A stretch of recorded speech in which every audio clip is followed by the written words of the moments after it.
Selamat pagi, saudara-saudaraku yang baik. Sungguh Allah itu penuh kuasa dan maha baik.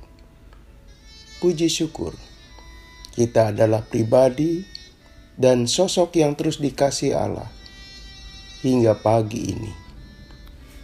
Firman Tuhan yang kita renungkan, Kisah Para Rasul 23 ayat 23-24. Kemudian kepala pasukan memanggil 2 perwira dan berkata, "Siapkan 200 orang prajurit untuk berangkat ke Kaisera, beserta 70 orang berkuda, dan 200 orang bersenjata lembing, kira-kira pada jam 9 malam ini.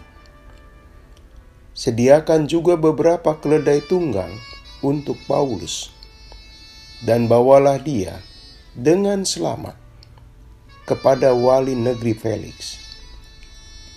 Saudaraku, tentu kita kerap mendengar kata komplotan, sebuah kata yang mengandung arti buruk.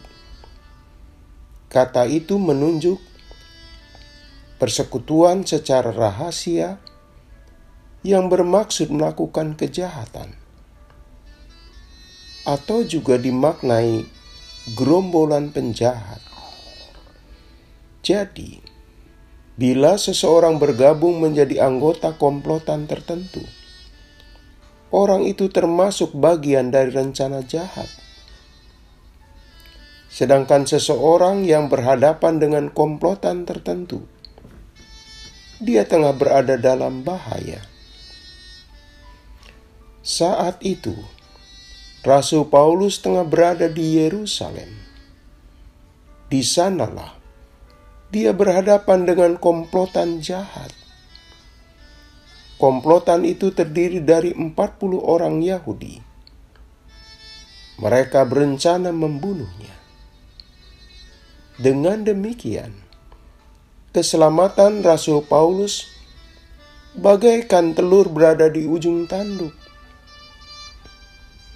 Saudaraku, Rasul Paulus berada dalam situasi rawan, dalam bahaya. Dari manakah datang pertolongan? Siapakah yang peduli keselamatannya? Ternyata dia bisa lolos dari lubang jarum itu. Tuhan yang bertindak. Bagaimana caranya? Yang jelas, pertolongan datang bukan dari pihak saudara seimannya di jemaat Yerusalem. Justru orang-orang Romawi. Mereka melindungi sang rasul. Mereka mengawalnya keluar dari kota itu dengan mengerahkan 200 serdadu, 70 tentara kuda, dan 200 pasukan bersenjata ringan. Hal itu mencerminkan betapa seriusnya orang-orang Romawi melakukan operasi penyelamatan. Sepengetahuan saya, inilah tindakan penyelamatan yang paling istimewa di zaman itu. Dan biayanya pasti mahal. Sungguh langka nyawa seseorang diselamatkan dengan pengerahan pasukan sebanyak itu. Apalagi Rasul Paulus bukan seorang pejabat tinggi di sebuah kerajaan waktu itu. Dia hanya seorang warga negara Roma biasa. Itu artinya nyawa Rasul Paulus sangat dihargai. Sedangkan teman sebangsanya sendiri justru menjadikannya sasaran kejahatan. Kita melihat perlakuan istimewa malah datang dari pasukan Romawi atas Rasul Paulus demi keselamatan nyawanya. Dikerahkan kekuatan pasukan luar biasa. Saudaraku, Hal tersebut bisa memperlihatkan rasa tanggung jawab dan simpati pimpinan militer pasukan Romawi. Mereka tidak mau Rasul Paulus yang dalam tahanan tewas di tangan orang Yahudi. Mereka membawa Rasul Paulus dengan aman kepada gubernur. Padahal Rasul Paulus ada warga negara biasa, tidak punya koneksi orang penting atau kenalan pejabat militer.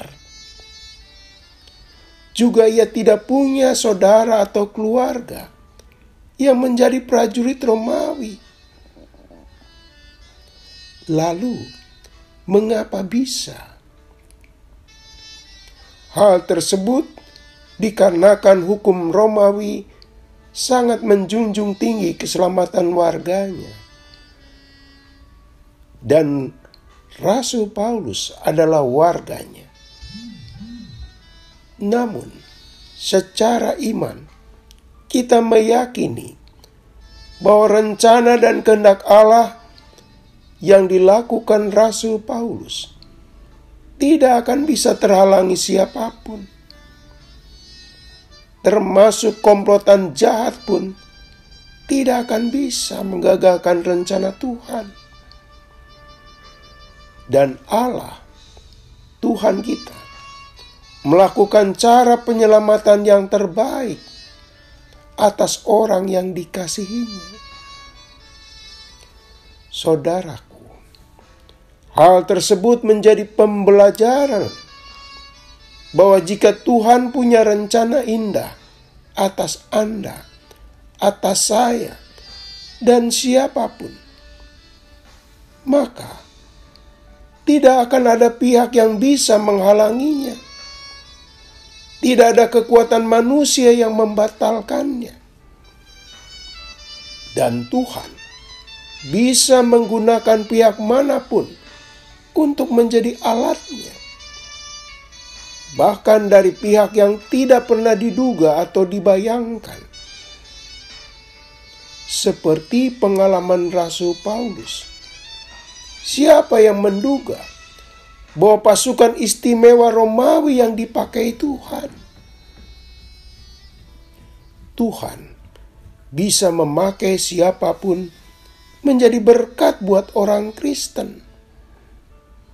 Karya dan kebaikan Tuhan bisa mengalir dari tetangga kita, keluarga kita, bahkan dari seseorang yang tidak kita kenal.